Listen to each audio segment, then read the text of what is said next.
본 방송에서 제공하는 투자 정보는 투자 판단에 대한 조언입니다. 방송에서 제공하는 주식의 가치, 가격 상승 및 가격 하락에 대해서는 방송사에서 보장하지 않습니다.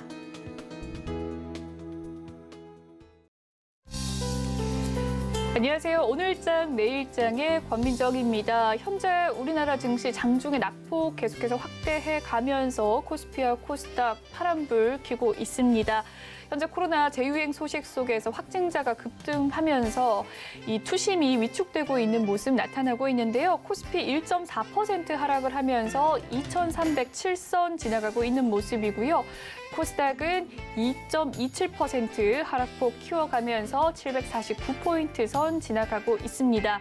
내일 코로나 여름철 재유행에 대한 대응 방안 발표가 예정되어 있고요. 또한 한국 금리를 결정하는 금통위에서 금리 인상의 여부를 결정합니다. 내일 중요한 빅 이벤트를 앞두고 우리 시장 어떻게 대응하면 좋을지 저희 방송과 함께 투자 전략 세워가시면 좋겠습니다. 이 본 방송에서 제공해드리는 정보는요, 투자 판단을 위한 조언일 뿐 해당 주식의 가치와 수익률을 보장해드리진 않습니다. 서울경제TV와 서울경제신문은 당사의 브랜드입니다. 서울경제증권TV와는 무관하다는 점 꼭 기억해 주시길 바라겠습니다. 7월 12일 화요일입니다. 오늘장 내일장 본격적으로 출발하겠습니다.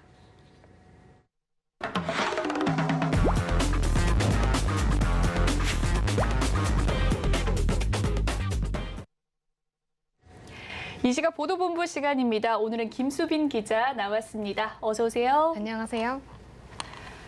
네, 그러면 오늘은 어떤 헤드라인 들고 오셨을지 화면으로 살펴보도록 하겠습니다.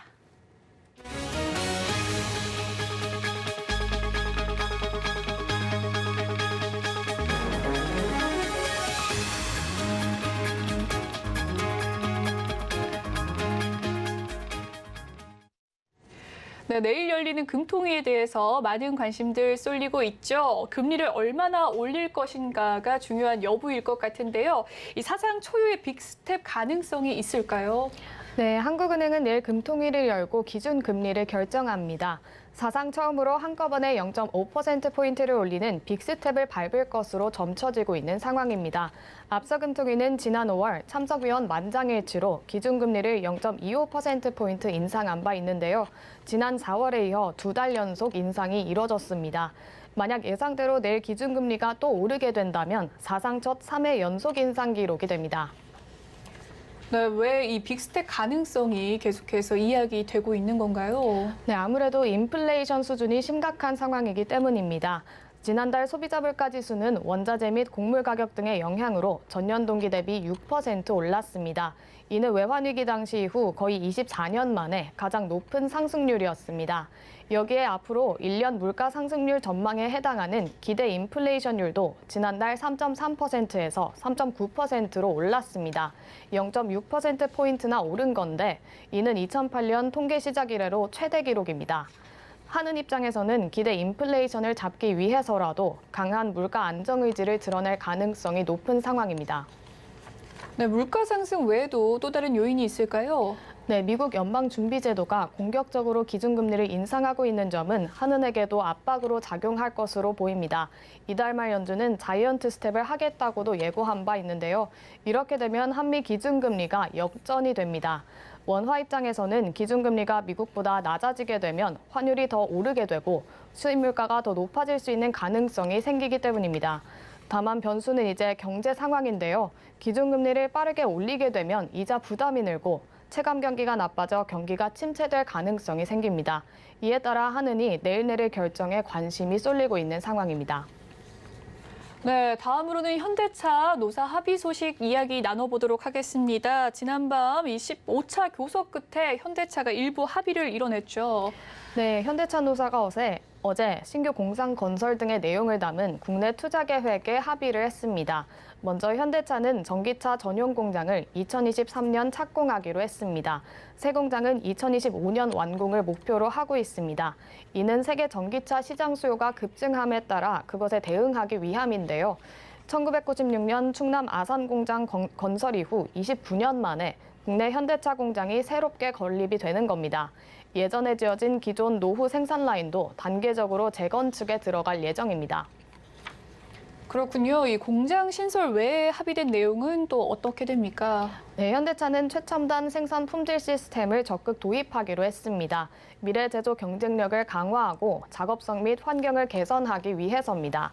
또 내연기관차 파워트레인 부문 고용 보장 방안, 산업전환과 연계한 다양한 직무전환 교육 등도 마련합니다. 이 외에도 인적자원 개발 대응안, 미래 신사업 설명회, 노사 협의체 구성 등 다양한 합의 사항이 있었는데요. 현대차 관계자는 불확실한 경영 환경 속에서도 국내 사업장이 글로벌 허브 역할과 미래 산업 선도 기지 역할을 수행할 수 있도록 노사가 함께 힘을 모아 나갈 것이라고 강조했습니다. 네, 현대차 노사의 합의 내용들 들어봤고요. 이번에는 세금 얘기로 넘어가 보도록 하겠습니다.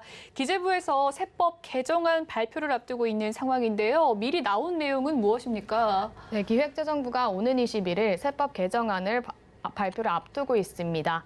문화비 소득공제 대상에 영화 관람료를 포함하는 방안이 검토 중인 것으로 알려졌습니다.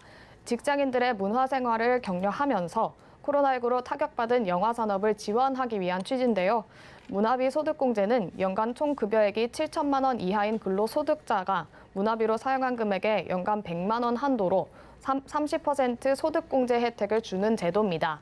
만일 올해 안에 개정이 이뤄지면 당장 내년부터 영화 관객들이 해당 혜택을 누릴 수 있게 됩니다. 네, 영화비 소득 공제를 더 검토하는 중이다라고 이야기를 알아봤고요. 요즘 물가에 대한 이야기도 해보겠습니다. 직장인들의 밥값 부담도 상상한데요. 정치권과 이 정부에서 밥값 지원에 나선다고요?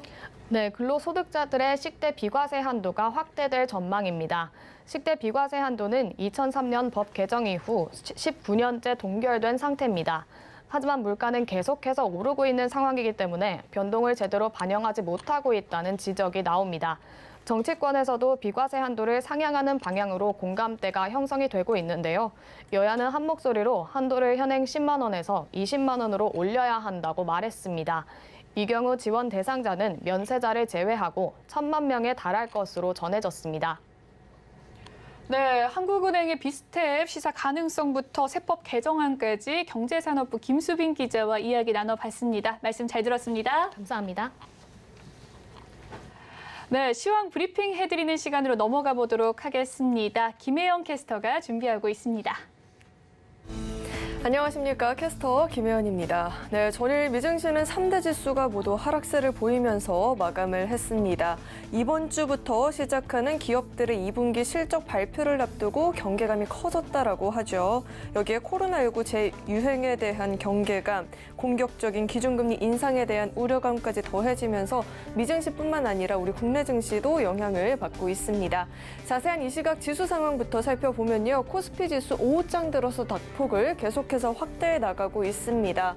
현재 1.4% 하락세가 보여지고 있는 상황이고요. 오늘 코스피 시장에서는 보험, 전기가스 관련한 종목들 상승하고 있고 또 현대기아차가 2분기 실적 기대감에 주가 방어하고 있는 모습 포착되고 있습니다.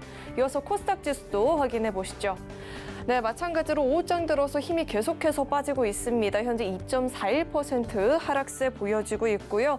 전일 테슬라의 급락으로 인해서 반도체 관련주 그리고 2차 전지 관련한 종목들이 나란히 하락세를 보이고 있습니다. 이어서 수급도 확인해 보시죠. 기관과 외국인의 양매도가 2거래일 연속 이어지고 있습니다. 매도폭도 장중에 계속해서 확대해 나가고 있는데요. 기관은 2,659억 원, 외국인은 현재 779억 원 매도세 보여지고 있습니다.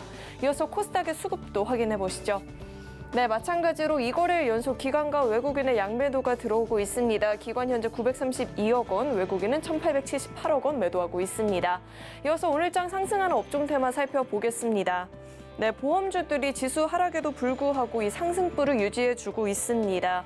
뉴욕 연은에서 발표한 향후 1년간 기대 인플레이션은 6.8%로 사상 최고치를 기록을 했습니다.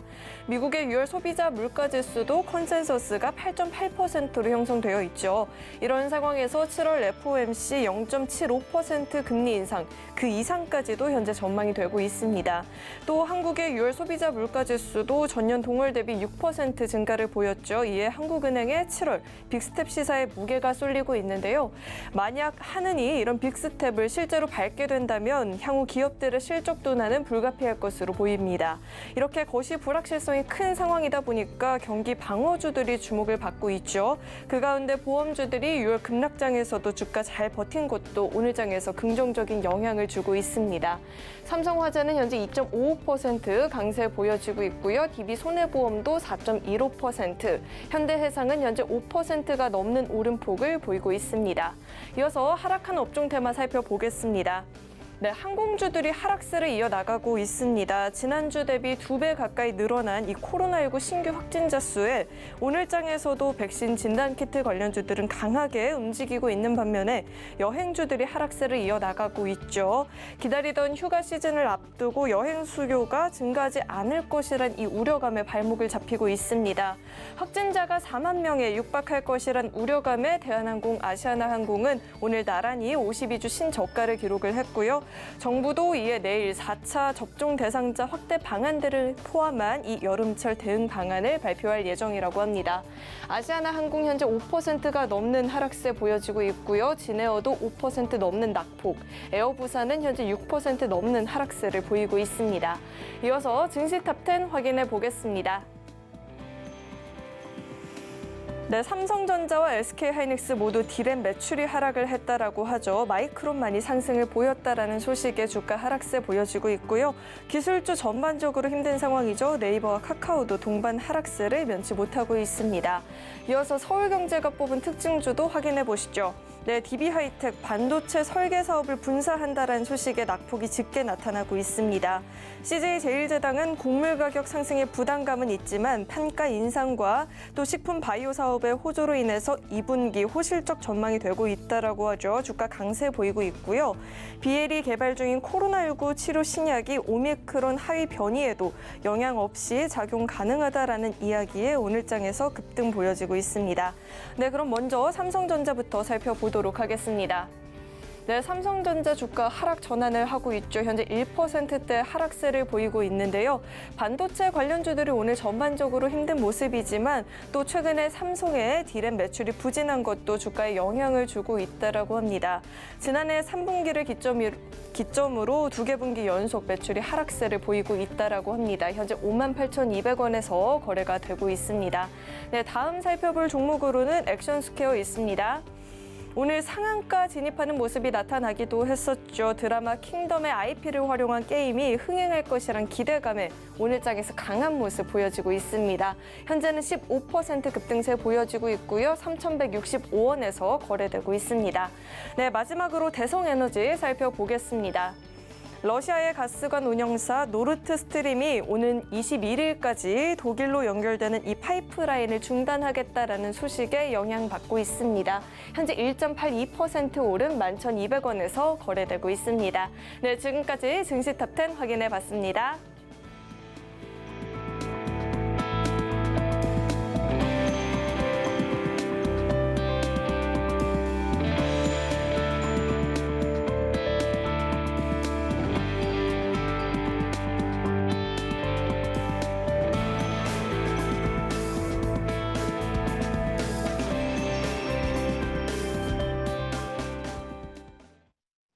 네, 이번에는 이 시각 외국인과 기관의 수급 상황을 포착해보는 수급 포착 시간입니다. 오늘은 다올투자증권 영업부 이성웅 차장과 함께합니다. 안녕하세요, 차장님. 네, 안녕하십니까. 네, 수급 상황 보고 왔습니다. 종목별 흐름은 어떻습니까? 오늘 뭐 특별한 어떤 방향성은 좀 없는 그런 상황이라고 좀 볼 수 있겠는데요. 그나마 지금 현재 외국인과 기관이 이 셀트리온을 좀 동반 매수하는 점이 좀 눈에 띄게 나타나고 있습니다. 우선 셀트리온 같은 경우에 2분기 실적에 대한 기대감이 지금 현재 커진 상황이라고 볼 수 있겠는데요. 우선 2분기 영업이익은 작년 대비해서 5.5% 정도 증가한 1,720억 정도를 증권사 예상을 하고 있다라고 좀 볼 수 있겠고, 1분기가 워낙 안 좋았죠. 1분기가 좀 안 좋아하는 상황에서 2분기 때는 그래도 이 바이오 시밀러 이 단일 판매 공급 계약 금액이 좀 높게 나타난 점이 그래도 2분기 실적을 작년 과 비슷한 실적을 좀 기록할 가능성이 크지 않을까라고 좀 생각이 좀 되고 있습니다. 뭐 셀트리온 같은 경우에는 이 어떤 새로운 좀 바이오시밀러죠. 이 유플라이머의 미국 출시를 또 앞두고 있는 상황이기 때문에 올해 연말이나 내년 초에는 실적에 대한 기대감을 더욱더 키우지 않을까 판단되고요. 그다음에 어제에 이어서 상승세로 보여주는 게 바로 이제 이 자동차 전방 기업들을 볼 수 있겠는데 특히 이제 기아와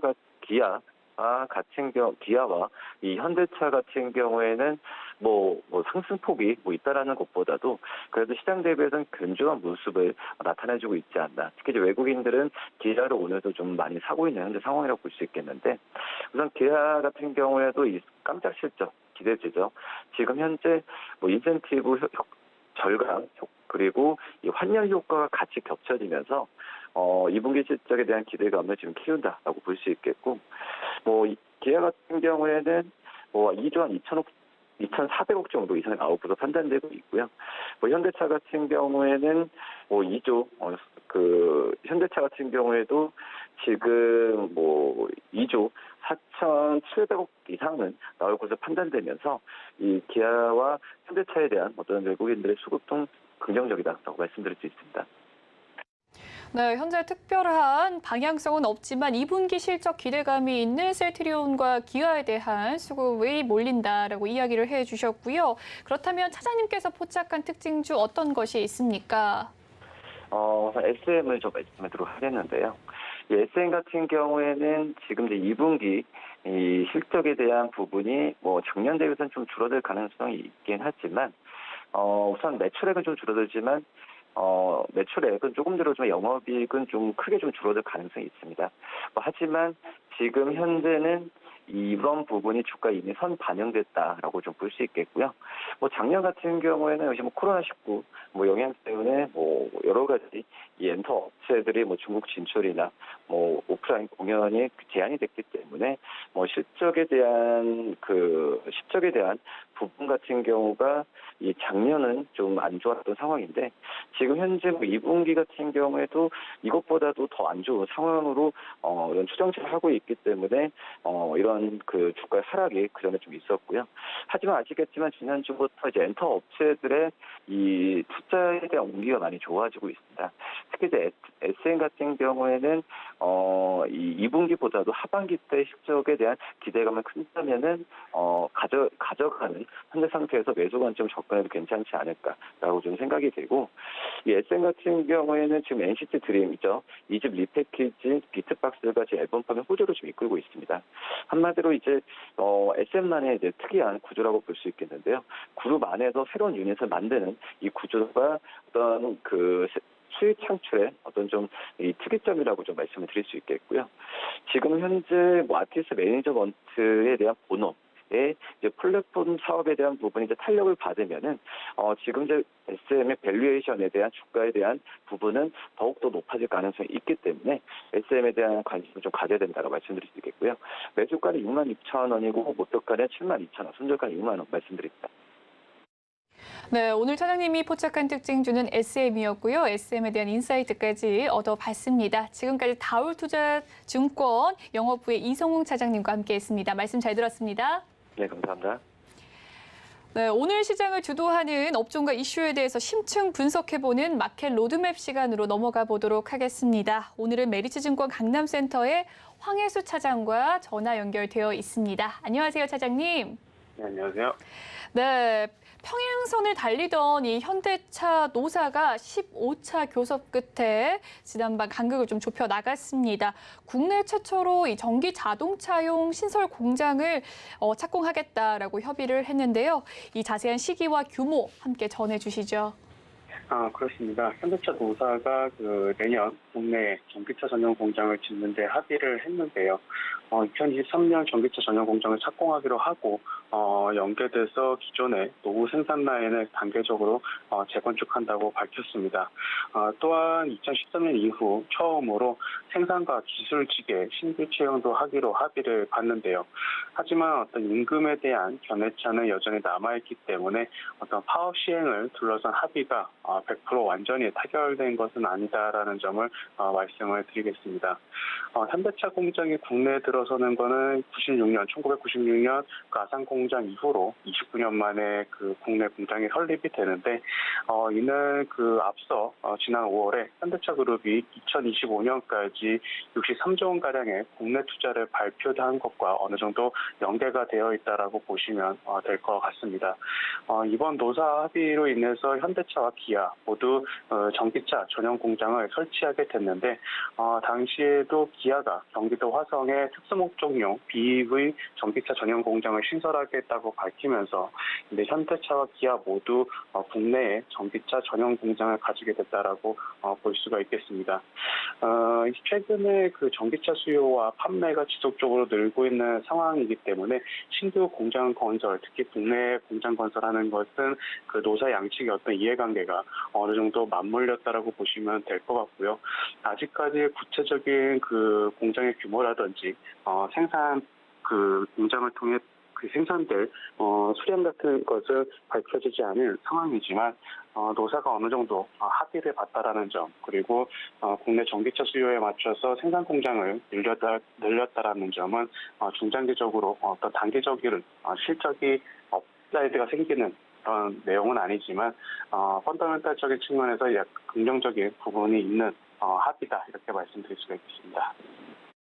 네, 그렇군요. 한편 이 현대차는 1분기 실적 굉장히 양호한 모습 보여줬지만 역대 최고 실적을 기록했죠. 영업이익률은 6.4% 기록에 그쳤습니다. 이 경쟁사들이 두 자릿수 기록한 것과는 대조적인 모습이었는데요. 이런 낮은 영업이익률의 원인이 궁금하고요. 이 전기차 생산 공장 신설로 인해서 비약적인 성장 이어갈 수 있을까요?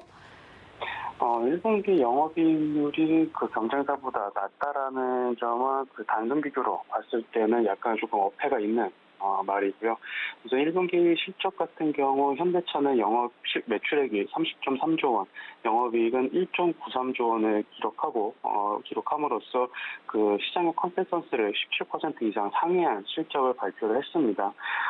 오히려 환율과 믹스 개선 효과가 나타나면서 생산량이 줄어든 부분은 어느 정도 커버하고 이에 따라서 영업이익이 큰 폭으로 증가했다라고 보시면 될 것 같은데요. 동사 같은 경우는 1분기 실적만 반영한다고 본다면 0.3조 원 정도의 특별 상여금이 반영이 되었다는 점을 감안했을 때는 여전히 영업이익률이 경쟁사 대비 그렇게 낮은 편이 아니다라고 말씀드릴 수가 있겠습니다. 또한 현대차 같은 경우는 그 컨센서스 상회했었던 실적이 나왔었던 요인 중에 하나가 환율 상승 부분도 됐고 믹스 개선 효과가 본격적으로 나타나고 있다라는 점, 그리고 SUV 차의 비중이 52%로 계속해서 절반 이상을 높게 나타나게 되면서 영업이익이 증가했다라고 보시면 될 것 같습니다. 동사의 2분기 실적 역시 시장의 컨센서스를 상회할 것으로 전망이 되고 있는데 2분기 같은 경우는 1분기보다 영업이익률이 조금 더 개선될 것으로 보여지고 있고 올해 같은 경우 매분기 영업이익 기준으로 그 마진율 성장도 꾸준히 증가할 가능성이 굉장히 높은 상황이다라고 보시면 될 것 같습니다. 우호적인 환율 효과, 그리고 인센티브가 절감되고 있다라는 점, 그리고 제품 믹스 효과가 뚜렷하게 계속해서 나타나고 있다는 점이 이런 매분기 영업이익 성장을 견인할 것으로 전망이 되고 있고요. 또한 최근에 어떤 전기차 라인업이 확대가 되고 아이오닉5 증산으로 글로벌 전기차에서 마켓시어 반등세가 꾸준하게 나타날 것으로 보여지기 때문에 중장기 성장성도 확보한 그 현대차의 실적은 매분기 컨센서스를 상회하는 호실적이 꾸준하게 나타날 수 있다, 이렇게 보시면 될 것 같습니다. 네, 중장기적으로 현대차에 대한 긍정적인 전망 이야기해 주셨고요. 국내에서 엄청난 규모의 경제 효과를 유발하는 현대차의 새로운 전기차 공장, 이 신설로 인해서 관련주에 대한 투자자들의 관심이 큽니다. 향후 성장성 어떻게 평가하시나요? 우선 국내 공장 그를 새로 건립하는 것은 분명히 그 지역 경제라든지 일부 경제의 효과를 볼 수 있는 긍정적인 부분입니다. 하지만 방송 초에도 말씀드렸지만 어떤 공장 규모라든지 그 공장을 통해서 생산되는 차량 수에 대한 구체적인 내용이 나와 있지 않기 때문에 어떤 그 현대차의 실적 업사이드에 어느 정도 영향을 줄 것이다라는 점은 지금 말씀드리기는 약간 어려운 점이다라고 보실 수가 있겠고요.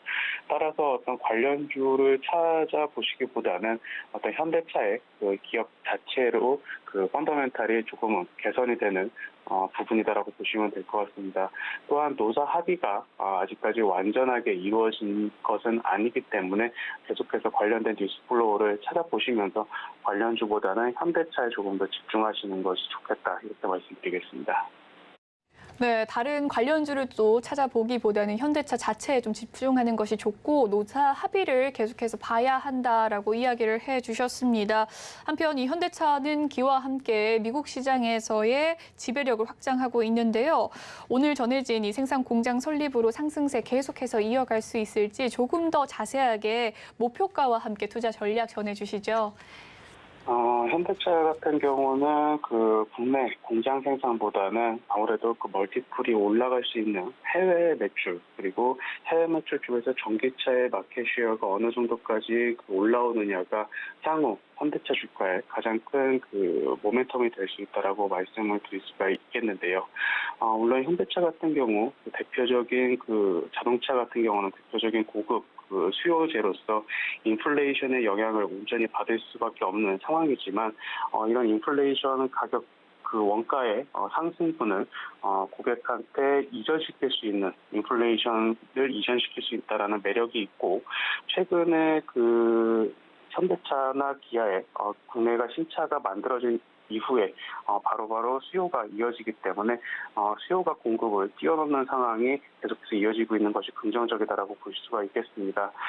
따라서 국내에서 만들어지는 그 공장이 해외 수출용이라면은 단기적으로도 현대차의 어떤 주가에도 긍정적인 영향을 있을 수 있는 상황이지만 국내 공장의 그 초점을 보기보다는 북미 쪽, 특히 해외 쪽 전기차의 그 마켓 시어가 어느 정도 늘어나고 있는지 여부를 살펴보시는 것이 좋겠다라고 다시 한번 말씀을 드리겠고요. 현대차 같은 경우는 실적 대비 현재 굉장히 저평가를 받고 있는 부분이 분명히 있는 상황이기 때문에 2분기 실적 발표 이후에도 꾸준하게 실적 따라서 주가가 어느 정도 우상향할 수 있는 부분이다라고 말씀을 드릴 수가 있겠습니다. 다만 현재 시장 환경이 매크로 환경이 주식시장에 우호적이지는 않은 부분이기 때문에 현대차 같은 경우는 조금씩 분할 매수로 접근하시는 것이 유효하겠다라고 말씀드릴 수가 있겠고요. 우선적으로 목표가는 20만 원으로 말씀을 드리도록 하겠습니다. 네, 현대차에 대한 자세한 가격 전략까지 이야기를 해주셨습니다. 여기까지 현대차 국내 최초 전기차 공장과 관련한 이야기 마무리 짓도록 하고요. 이번에는 로봇에 대한 이야기 넘어가 보도록 하겠습니다. 최근 식당에서 이 서빙 로봇 많이들 발견하셨죠. 그런데 이 국내 서빙 로봇의 70%가 무려 중국 기업인 푸드테크 로봇 기업이 점유를 했다고 합니다. 푸드테크는 최근 회사의 수익성을 위해서 이 사업과 인원을 일부 구조조정하겠다고 밝힌 바가 있는데요. 글로벌 로봇 시장 이제 막 개화 단계임에도 불구하고 이 수익성이 저조한 까닭은 무엇일까요? 우선 그 로봇 시장, 특히 푸드테크가 영위하고 있는 그 서비스형 로봇 시장의 그 이 구조가 그렇게 저가 수주가 굉장히 많이 나오고 있는 것이 그 가격 경쟁의 가장 큰 그 맹점이다라고 말씀드릴 수가 있겠는데요. 근본적인 그 소상공인이나 음식점 이런 업체들이 서비스 로봇을 도입하는 가장 큰 이유가 인건비 절감이기 때문에 로봇을 찾는 수요자에게 가격을 올려가기 힘든 상황이다라는 점을 보시면 될 것 같습니다. 특히 서빙 로봇 같은 경우는 최저가 경쟁이 굉장히 심한 상황인데요. 서빙 로봇 같은 경우는 이동 경로가 상대적으로 단순하고 반복 작업이 많기 때문에 기능적으로 어떤 차별화하기가 쉽지가 않기 때문이다라고 보시면 될 것 같습니다. 따라서 어떤 로봇 시장 같은 경우, 특히 그 말씀해주신 푸드테크가 영위하고 있는 이런 서비스 로봇 같은 경우는 기술 차별화가 나타나기 어려운 산업 구조이기 때문에 이제는 어떤 가격으로 수주를 하는 저가 출혈 경쟁이 나타나고 있는 상황이다라고 보시면 될 것 같고요. 이에 따라서 대표적인 그 마켓 셰어를 높이 차지하고 있는 중국 업체 푸드테크도 이런 수익성 악화로 인해서 계속해서 꾸준한 구조조정을 벌이고 있다라고 보시면 될 것 같습니다. 네, 아무래도 이 인건비 절감을 위해서 로봇을 찾는 수요자에게 비싸게 팔기는 어렵다라고 이야기를 해주시면서 저가 경쟁에 따른 수익성 악화가 이 원인이다라고 말씀을 해주셨는데요. 그런가 하면 이 삼성전자와 LG전자 등 국내 대기업들이 로봇 관련해서 사업을 확대하고 있습니다. 국내 70% 가까운 점유율을 차지하는 이 푸드테크의 사업 축소가 우리나라 이 로봇 관련주의 기업들에게 훈풍을 일으킬 수 있을까요? 국내 대기업들, 특히 삼성과 LG에서 영위하고 있는 로봇 산업 같은 경우는 단순한 어떤 서빙 로봇을 넘어서 가전에 접목시키는 그런 로봇 산업에 투자를 하고 있다고 보시면 될 것 같은데요. 거기다가 AI 기술까지 접목을 시키면서 기술적 차별화가 나타날 수 있는 고사양 로봇 산업에 진출하고 있는 상황이다라고 보시면 될 것 같습니다. 따라서 그 푸드테크와는 노리고 있는 마켓 자체가 다르다라는 점을 보시면 될 것 같고, 최근에 계속해서 삼성 쪽에서도 로봇 쪽의 인원을 로봇 사업부 인원을 계속해서 늘려나가는 가운데 이런 AI를 접목한 로봇 산업이 기술적 차별화를 통해서 국내 업체들의 글로벌 마켓 셰어가 조금씩 나타나고 있다고 보시면 될 것 같습니다. 아직까지는 로봇 시장이 개화되는 상황이기 때문에 서비스 로봇 같은 경우는 이런 기술적 차별화로 인한 우위를 충분히 볼 수 있을 것이다라고 말씀드릴 수가 있겠고요. 산업용 로봇 같은 경우에서는 국내 그룹 중 현대차 그룹이 가장 산업용 로봇을 잘 다루고 많이 사용하는 업체이기 때문에 이런 현대차의 산업용 로봇 시장도 굉장히 큰 성장이 나타날 수 있는 모멘텀으로 보시면 되겠다라고 말씀드리겠습니다. 네, 중국과는 좀 마켓이 다르다라고 이야기를 해주시면서 조금 더 고정밀의 사업에 또 힘쓸 것이다라고 이야기를 해주셨습니다.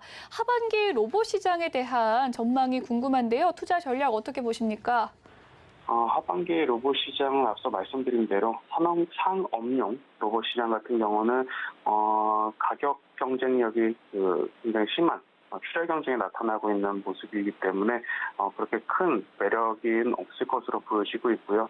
다만 앞서 말씀드린 대로 삼성이나 LG에서 기술적 차별화를 통한 AI를 접목한 로봇 산업 같은 경우는 조금씩 개화 단계에서 내년 같은 경우 상용화도 기대해 볼 수 있는 부분이기 때문에 꾸준한 관심이 필요하다라고 말씀드릴 수가 있겠고, 산업용 로봇 같은 경우에서는 최근에 인력난 그리고 인플레이션을 통해서 어떤 산업용 로봇에 대한 수요는 굉장히 높아져 있는 상황이기 때문에 이쪽 자동 공장이라든지 스마트 팩토리 쪽 산업용 로봇 시장은 계속해서 성장할 수 있는 모멘텀이 있는 산업군이다라고 보시면 될 것 같습니다.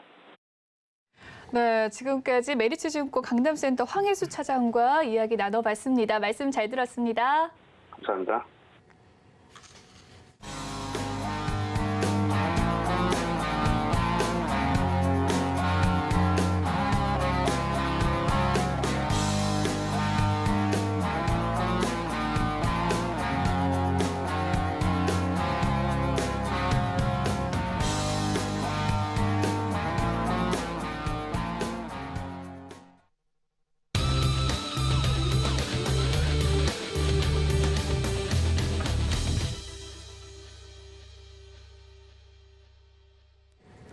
마켓 리더들과 함께 시장의 핵심 이슈를 짚어보는 시간이죠. 이슈 칼럼 시간입니다. 오늘은 STP의 김용진 대표와 함께합니다. 안녕하세요. 네, 안녕하십니까.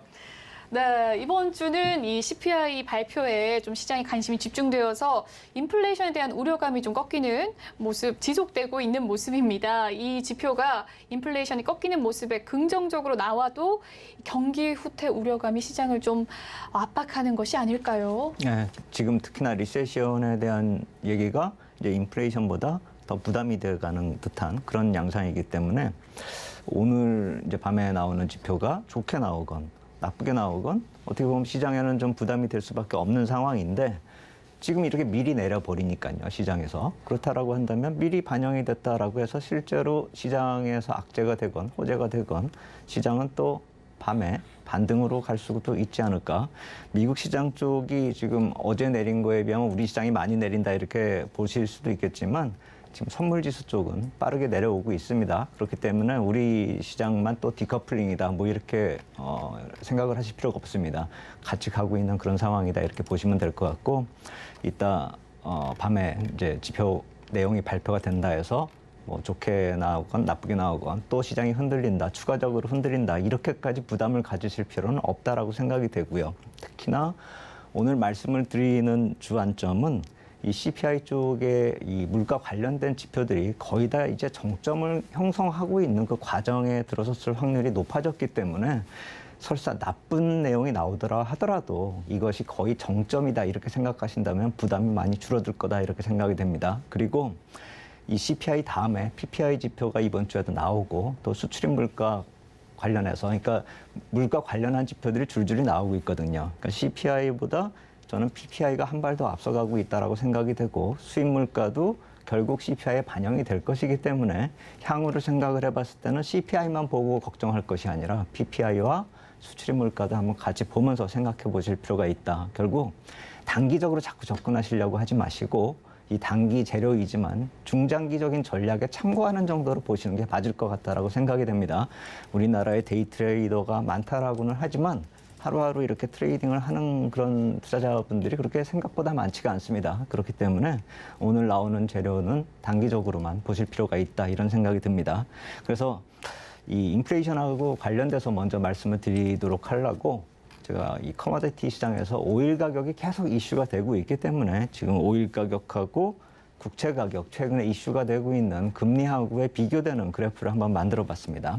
결국 이 국채 가격하고 오일 가격하고 동반해서 동행하고 있는 듯한 그런 흐름을 우리가 볼 수가 있는데 푸른색 선이 국채 가격이고 붉은색 선이 오일 가격입니다. 그래서 보시면은 같이 움직이는 듯하지만 이 푸른색 선을 하락하는데 한계가 있죠. 왜냐하면 국채 금리가 제로 이하로 가기는 힘드니까요. 그래서 이 20년의 최저점이 제로였다 이렇게 보시면 될 테고 이 폭이 그래서 이 국채가 좀 커 보이기는 하지만 실제로 등락률 자체는 그렇게 크지는 않다 이렇게 말씀을 드리겠고 여기 나와 있는 2014년의 이 하락 구간하고요. 2018년의 이 하락 구간에 있어서는 정책이 국채를 끌고 내려왔었던 결국 금리를 올렸었고 가격을 끌어내렸었던 이 구간이기 때문에 이 오일 가격이 이 경기와 맞물려서 흐름이 같이 동행했다 이렇게 보시면 되거든요. 결국 오일 가격이 따로 혼자 움직이는 이런 구간은 거의 없었다라는 생각을 좀 하실 필요가 있어 보이고 이 팬데믹 당시에 오일 가격이 마이너스로 뚝 떨어지고 하는 것은 수급적인 요인이 일시적으로 작용이 됐었던 것이고 거꾸로 이쪽 러시아 쪽에 지정학적 리스크가 반영이 되면서 갑자기 올라온 거 역시 마찬가지로 단기적인 재료로 보시면 될 것 같습니다.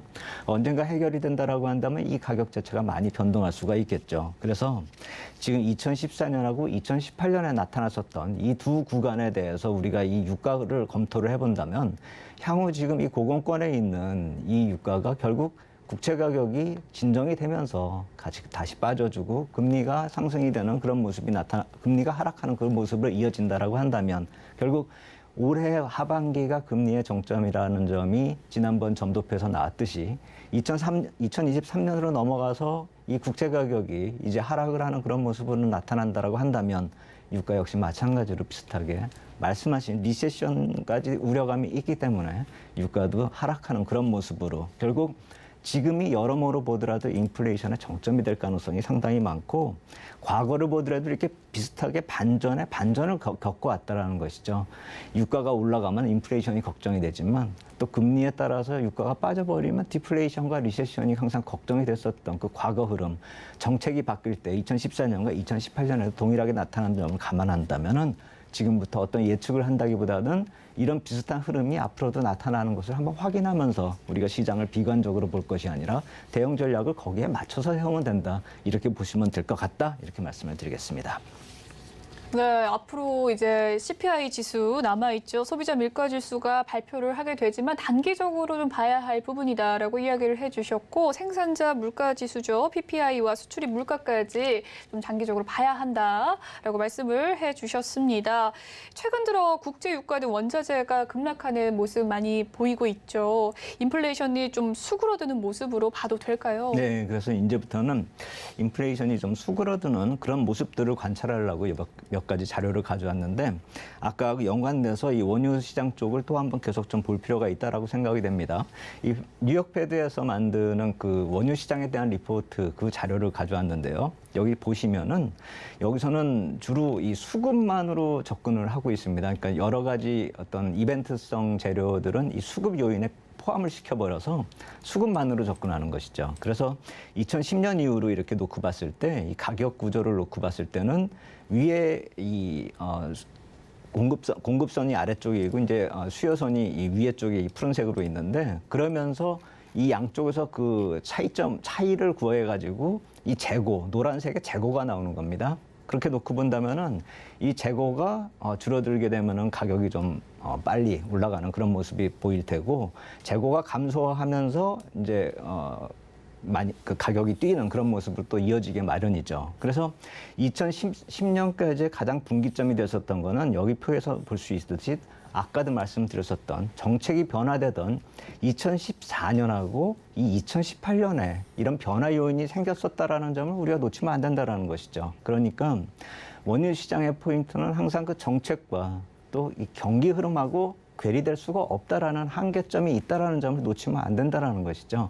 그래서 투기적으로 움직이는 모습에 대해서는 과매수 영역이나 과매도 영역으로 봐야지 그것이 정상적인 시장의 영향으로 계속 중장기적으로 지속될 것이다. 이렇게 볼 수는 없다라는 것이죠.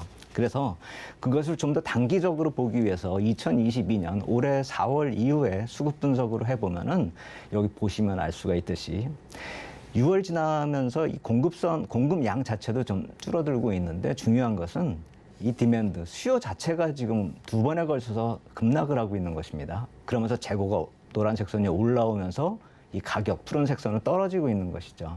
결국 아까도 말씀드렸었던 공급과 수요와 이 차이점, 을 구해가지고 재고를 구한다라고 이렇게 말씀을 드렸는데 재고 증가에 있어서는 가격에 그대로 영향을 미칠 수밖에 없는 것이고 이 공급보다도 수요가 줄어들고 있다라는 점이 최근에 좀 우리가 포커스를 맞춰야 된다라는 것이죠. 그게 아까 말씀하신 리세션하고 또 연결될 수 있는 문제이기 때문에 그렇습니다. 해서 원유 시장 수급 분석 자체가 경제하고 괴리가 계속 벌어지면서 유리될 수 없다라는 그 한계점을 놓고 본다면은 지금 경기가 꺾일 것을 걱정하는 이 시점이 원유 시장도 곧 꺾일 것을 암시하고 있다. 이렇게 볼 수가 있는 것이죠.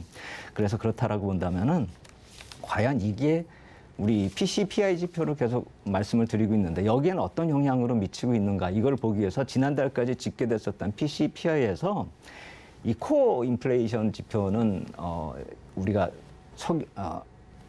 에너지와 식품 가격을 뺀 그런 코어 인플레이션이죠. 이것은 벌써 하락세로 진입을 했다라는 점을 우리가 놓치면 안 된다라는 것이죠. 그래서 나머지 서비스 부분 쪽에서 아직도 인플레이션이 남아 있기 때문에 좀 고공권을 유지하고 있는데 에너지 쪽이나 식료품 가격의 하락은 이미 반영이 되고 있다는 점을 감안한다면 오늘 만약에 CPI 쪽에서 에너지와 이런 식료품 쪽에서 그 하락이 반영이 안 됐기 때문에 만약에 올라간 그런 지표라고 한다면은 오히려 더 걱정할 필요가 없는 것이고 만약에 에너지나 식품 가격에 의해서 CPI 지수가 높게 나온다 하더라도 그것은 곧 꺾일 거라는 것을 암시하고 있고 시장이 그렇게 흘러가고 있기 때문에 너무 걱정할 필요가 없다는 것이죠. 그래서 오늘 시장의 반응도 중요하지만 그 내용에 있어서 어떤 점을 포인트로 잡아야 되는지 그 점도 중요하다는 점 한번 생각해 보시고 시장이 과잉 반응할 때는 거꾸로 접근하는 전략도 필요하다 이렇게 말씀을 드리겠습니다. 네, 인플레이션의 해소 시점에 대해서 이야기를 해주셨는데 이 원유 수급 분석으로 말씀을 해주셨습니다. 오늘자 CPI의 또 수치보다 또 내용이 더 중요하다는 말씀해 주셨네요. 이 상품 시장인 워낙에 좀 변동성이 큰 시장이지만 이 러시아와 우크라이나의 지정학적 리스크로 더 우려가 되는 부분입니다. 향후 불확실성 역시나 좀 큰 부분인가요? 네, 그렇죠. 특히나 이제 푸틴 대통령이 뭐 한마디 하면은 자꾸 시장이 흔들리는 듯한 그런 모습을 보이고 있는데 실제로 보면 주식시장만 흔들리지 상품 시장 쪽에서 가격은 그다지 크게 흔들리지가 않습니다. 그래서 우리가 이쪽을 볼 때는 어떤 이거 역시 마찬가지로 심리적인 영향이 굉장히 크다라고 생각이 되는데 이 지정학적 리스크가 커머디티 시장에 영향을 미치는 것도 정점이 지나가고 있다. 이렇게 보시는 게 맞을 것 같습니다.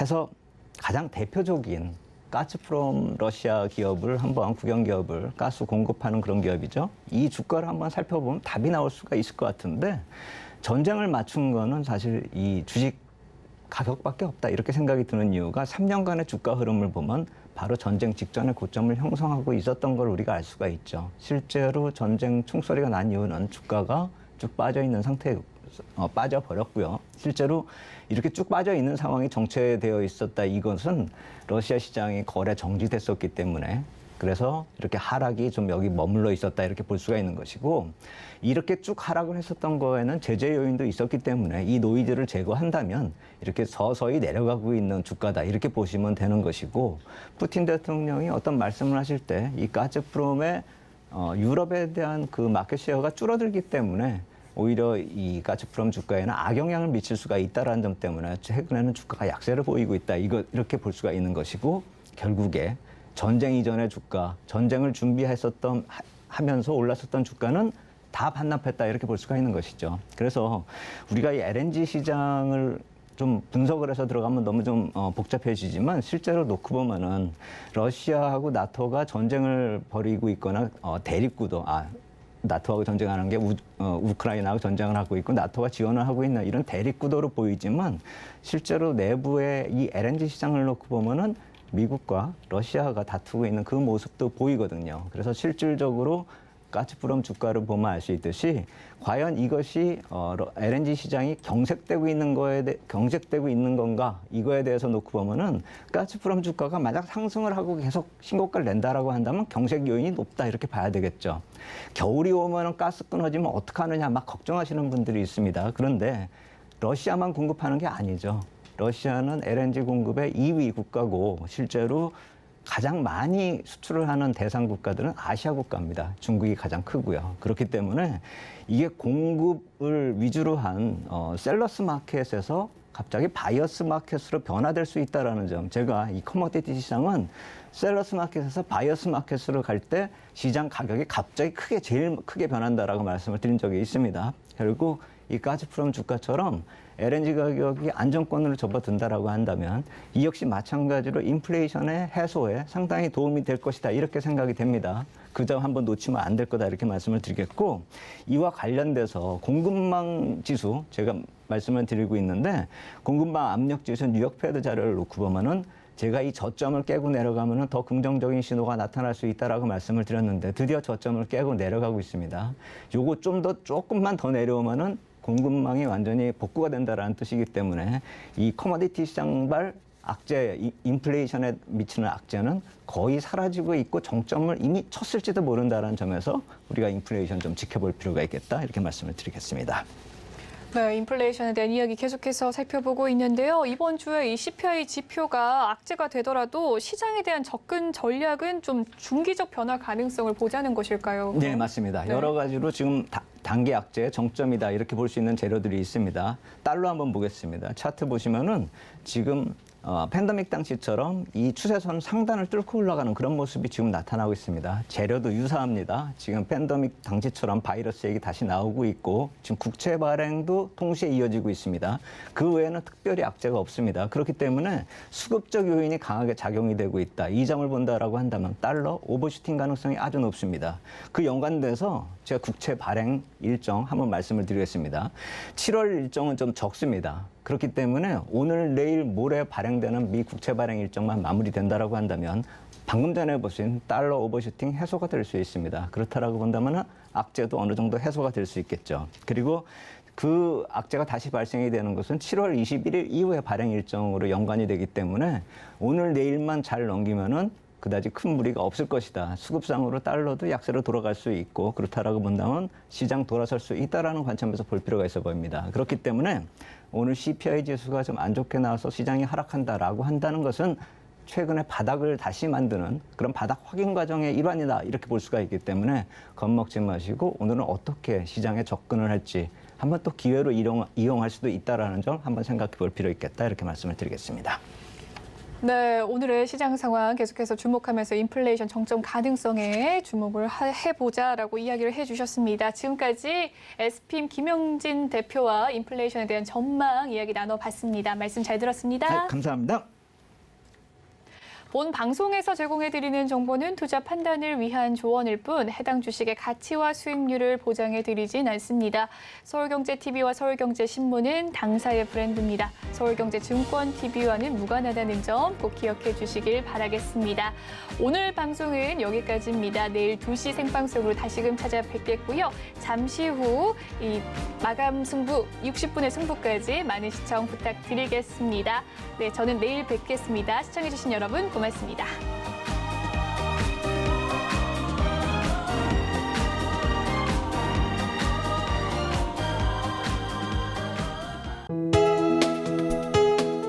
본 방송에서 제공하는 투자 정보는 투자 판단에 대한 조언입니다. 방송에서 제공하는 주식의 가치, 가격 상승 및 가격 하락에 대해서는 방송사에서 보장하지 않습니다.